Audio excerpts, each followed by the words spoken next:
What's going on, guys? It's Mr. DEBT Joe Lorick for the Money Etiquette Group, and here's some cryptocurrency news you should listen to today. I want you guys to pay attention to the market over the last week or so. It's pretty much going as we said. You have a lot of ups and downs. In fact, over the weekend, we saw a lot of gains take place, and then we've seen those gains pretty much diminish today.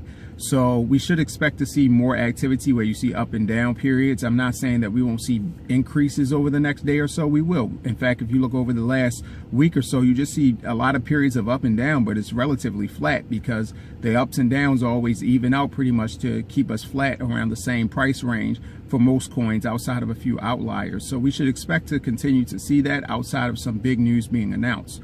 Also, a lot of that still has to do with what's going on in South Korea.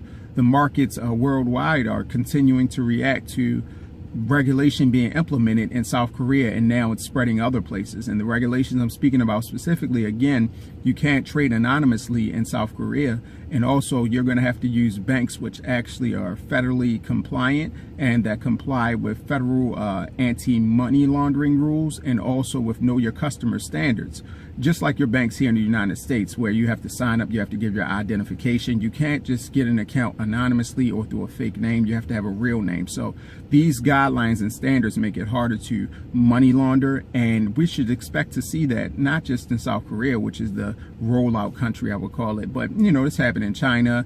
We see in Germany some of the same things are happening, and actually some exchanges are being shut down, and because they have to be updated in terms of making sure they're compliant with regulations. So we're seeing the same thing that happened in South Korea happen everywhere, that where you're dealing with banks and dealing with processes which allow money laundering. But again, this does not mean that the cryptocurrency market is being shut down. It's actually a good thing for the longevity of cryptocurrency and the legitimacy of cryptocurrency in the market. So again, this is still a good buying period, and I wouldn't let this news that's rolling out be something that affects you or me negatively. I wouldn't do that. I would actually say that this is positive news because we know what's happening, which actually may spark the market to go up a little bit. Also, what we're seeing, and this is kind of negatively affecting the market, is Intel has dropped some more software, which is a blockchain software. And if you don't remember, cryptocurrency is based on blockchain technology. Well, what some big organizations are choosing to do through using the software is say, okay, I don't have to partner with a cryptocurrency company to take advantage of blockchain technology. We can just implement blockchain technology and do what they're doing, but do it ourselves.